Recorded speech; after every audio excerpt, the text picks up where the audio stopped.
నమస్కారం. గోపాల సాముద్రిక శాస్త్రానికి స్వాగతం. అరచేతిలో క్షేత్రములో నవగ్రహాల యొక్క భావాలని మనం తెలుసుకుంటున్నాము. ఇప్పుడు చూపుడు వేలికి దిగువన గురుగ్రహ స్థానము, మధ్యవేలికి దిగువన శనిగ్రహ స్థానము, ఉంగరపు వేలికి దిగువన రవిగ్రహ స్థానము, చిటికెన వేలికి దిగువన బుధగ్రహ స్థానము. అప్పర్ మౌంట్స్ అంటాం వీటిని, అప్పర్ మౌంట్స్. ఈ బుధుని కింద కుజ 1, గురుని దిగువలో కుజ 2. ఈ కంకణ రేఖకి ఈ కుజస్థానానికి మధ్యలో ఉండేటువంటి భాగం చంద్రగ్రహ స్థానము. బొటన వేలు దిగువన కంకణ రేఖకి ఈ కుజగ్రహం దిగువన ఈ ఉన్నతంగా కనిపించేటువంటి దీన్ని శుక్రగ్రహ స్థానము.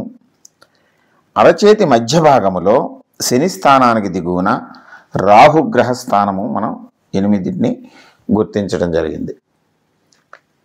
ఇకపోతే ఈ శుక్రగ్రహ స్థానము, చంద్రగ్రహ స్థానము ఆక్రమించినటువంటి ఈ ప్లేస్కి మధ్యలో రాహుగ్రహ స్థానము దిగువన ఈ ట్రయాంగిల్ ప్లేస్ని మనం కేతుగ్రహంగా గుర్తిస్తాము. కేతుగ్రహ స్థానంగా మనం గుర్తిస్తాం. ఈ కేతువు యొక్క లక్షణాలు ఏమిటి? ఆ కేతువు ఆధిపత్యం ఉన్నటువంటి, అంటే అరచేతిలో ఈ మధ్య భాగం ఏదైతే ఉందో రాహు కేతు స్థానాలు, ఇది ఉన్నతంగా ఉండాలి, దృఢంగా ఉండాలి. అలా ఉన్నటువంటి ఈ కేతు గ్రహం ఉన్నతంగా ఉంటే కేతు గ్రహ జాతకులు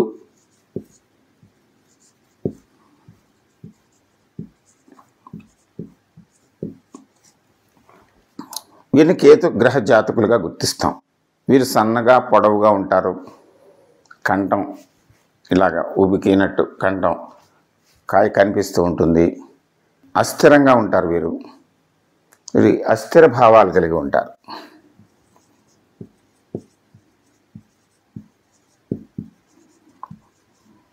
చంచలంగా ఉంటారు. వైరాగ్య భావాన్ని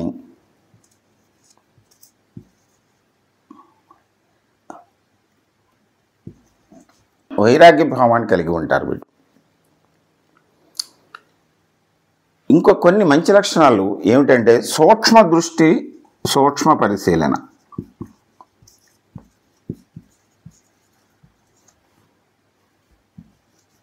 సూక్ష్మ దృష్టి కలిగి ఉంటారు.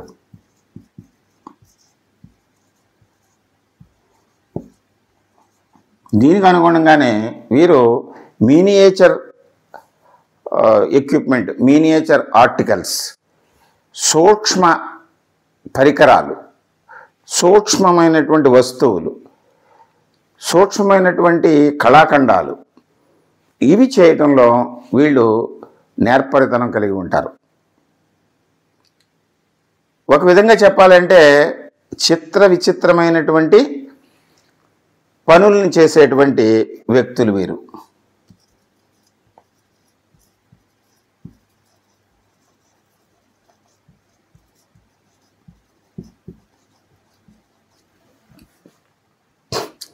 తరచూ చోట నిలకడగా ఉండకుండా అనేక చోట్లకు వెళ్ళాలి, అనేక విషయాల మీద దృష్టి పెడుతూ వేగంగా ఏదైనా సరే వేగంగా చేయాలనేటువంటి కోరిక కలిగి ఉంటారు. వేగం, ఆతృత. ఎప్పుడైతే ఈ వేగము, ఆతృత ఉన్నాయో వాళ్ళ ఓర్పు తక్కువగా ఉంటుంది. వీరికి ఓర్పు తక్కువగా ఉంటుంది, ఓర్మితనం తక్కువ.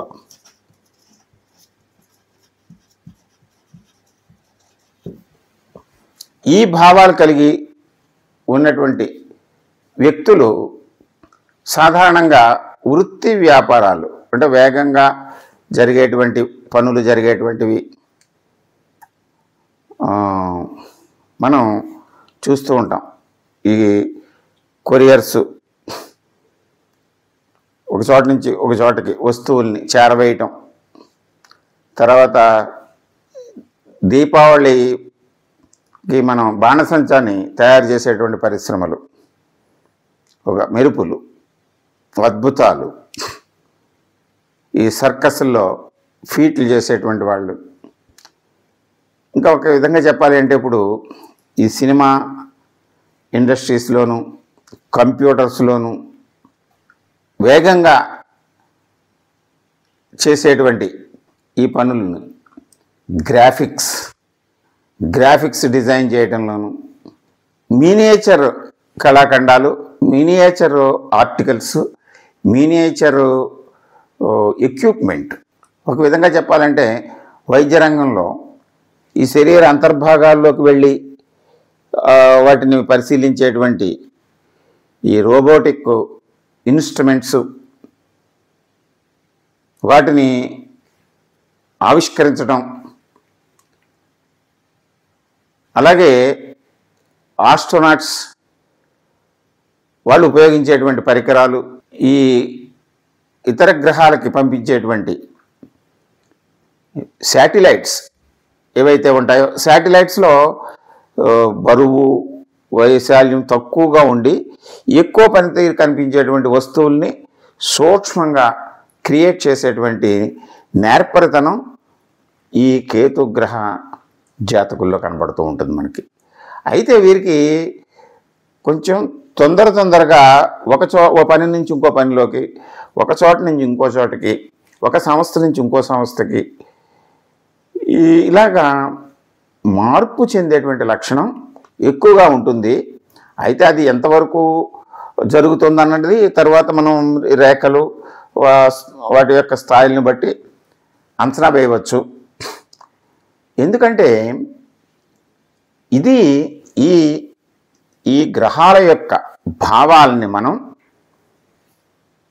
క్షుణ్ణంగా అధ్యయనం చేసి క్షేత్ర విభాగంలో అన్నిటి గురించి తెలుసుకుని ఆ తదుపరి రేఖలు, బీజాల్లో రేఖలు, గుర్తులు అన్నిటి గురించి కూడా తెలుసుకుని ఆ మొత్తం సమాచారాన్ని అంతటినీ కూడా మనం క్రోడీకరించి ఒక వ్యక్తి యొక్క జాతక ఫలాలు, జీవిత విశేషాలు, భవిష్యత్తులో జరిగేటువంటి విషయాల్ని అంచనా వేయటం అనేటువంటిది చేయాలి. ఏదో ఒక గ్రహస్థానం గురించి మనం చెప్పినప్పుడు అది సూచనగా కనిపించినంత మాత్రాన వాటిని ఆ వ్యక్తికి ఆపాదించకూడదు. ఇది ప్రస్తుత కాలంలో ప్రతి వ్యక్తికి కూడా 9 గ్రహ భావాలు మనలో ఉంటాయి, ప్రతి వ్యక్తికి కూడా. అయితే వాటి పాళ్లల్లో తేడా ఉంటుంది.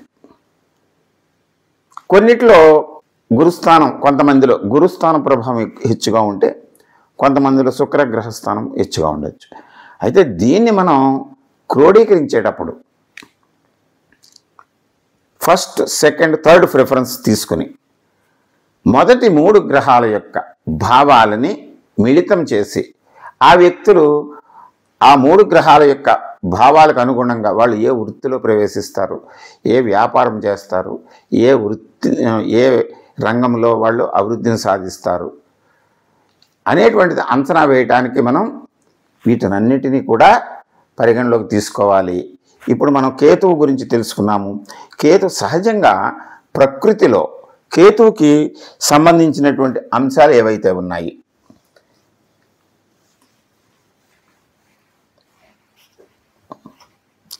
ప్రకృతి సహజంగా ఈ కేతువుకి కేతువుని ఛాయాగ్రహం అని అంటాము. అందువలన వారాల్లో కేతువుకి వారం లేదు, సంఖ్యల్లో అయితే 7వ సంఖ్యని మనం కేతువుకి ఆపాదిస్తాము. అయితే కేతువు కుజ సమానుడు అని చెప్పేసి, అక్కడ రాహు శని సమానుడు అన్నట్లే ఇక్కడ కేతువు కుజ సమానుడని అన్నట్లుగా మంగళవారాన్ని కుజవారము, మంగళవారము ట్యూస్డే, వారాల్లో మంగళవారమును, రత్నాల్లో వైఢూర్యాన్ని,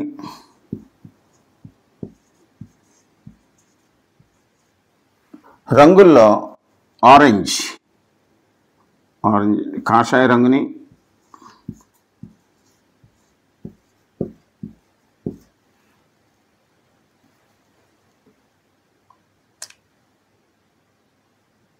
నవరసాల్లో అద్భుతాన్ని,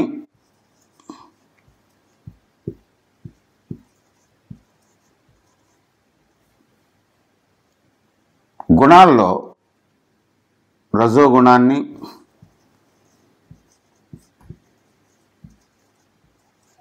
భావాల్లో వ్యాపార భావాన్ని,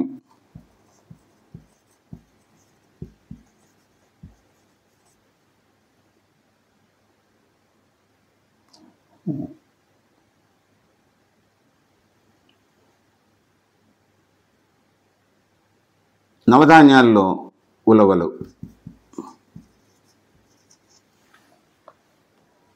వీటిని సహజంగా ప్రకృతిలో వీటికి మనం అన్వయించవచ్చు. అన్వయించి మనం ఈ భావాల్ని ఆ వ్యక్తులకి అప్లై చేసినప్పుడు ఖచ్చితమైనటువంటి రిజల్ట్ని మనం పొందుతాము. అందువల్ల ఈ నవగ్రహాల యొక్క స్థాయిలు, ప్రతి గ్రహము 3 స్థాయిల్లో ఉంటుంది. ఉన్నతంగాను, సామాన్యంగాను, కొంచెం తక్కువగాను. ఆ స్థాయిల్ని బట్టి ఆ భావాల యొక్క మనం భావాల్ని దానికి అప్లై చేసేటువంటి లక్షణాలని మనం జాగ్రత్తగా గమనించి, ఉన్నతంగా ఉన్నప్పుడు స్పష్టంగా ఉంటాయి భావాలు, సమానంగా ఉన్నప్పుడు సామాన్యంగా ఉంటాయి యావరేజ్, తక్కువగా ఉన్నప్పుడు ఆ భావాలు కొంచెం లోపిస్తూ ఉంటాయి. దానికి అనుగుణంగా మనం వ్యక్తుల్ని, వారు పనిచేసే పనుల్ని, సంస్థల్ని మనం అంచనా వేయచ్చు. అయితే దీంతో 9 గ్రహాల గురించి మనం తెలుసుకున్నాము. చివరిగా ఒక చిన్న మాట ఏమిటంటే, గ్రహస్థానాలే కాకుండా ఈ అరచేతిలో క్షేత్రము ఈ భాగాల్ని మనం పరిశీలించినప్పుడు అన్నిటినీ కూడా సమానంగా మనం తెలుసుకోవాలి. అయితే సంఖ్యల పరంగా మనం తీసుకుంటే, వరుస క్రమంలో చూసుకుంటే, అంటే మనం ఈ అరచేతిలో ఈ క్రమంలో చూస్తాము. సంఖ్యల పరంగా తీసుకుంటే రవి 2, చంద్ర 3, గురు 4, రాహు 5, బుధ 6, శుక్ర 7, కేతు 8, శని 9, కుజ. ఈ 9 కలిసి ఈ విశ్వంలో ఉన్నాయి. ఈ విశ్వంలో ఇవి ఒక వృత్తాకార కక్షలో తిరుగుతున్నాయి. ఈ భావాలన్నీ కలిస్తేనే అది పరిపూర్ణమవుతుంది. ఈ సంఖ్యలకి ఇది చేరితేనే అనంతమైనటువంటి అంకెల్ని ఏర్పరుస్తుంది. ఈ రంగులు అన్నీ మిళితమైతేనే వర్ణాలు, సప్తవర్ణాలు, తెలుపు నలుపు కాకుండా మనం సప్తవర్ణాలని పేర్కొన్న అవి ఒకదానితో ఒకటి మిళితమై అనంతమైనటువంటి రంగుల్ని మనకి ప్రతిబింబిస్తూ ఉంటాయి. 9 అంకెలే కానీ సంఖ్యలు, కోటాను కోట్ల సంఖ్యల్ని ఈ 0 చేరినప్పుడు కోటాను కోట్ల సంఖ్యల్ని మనకి ప్రతిబింబిస్తాయి.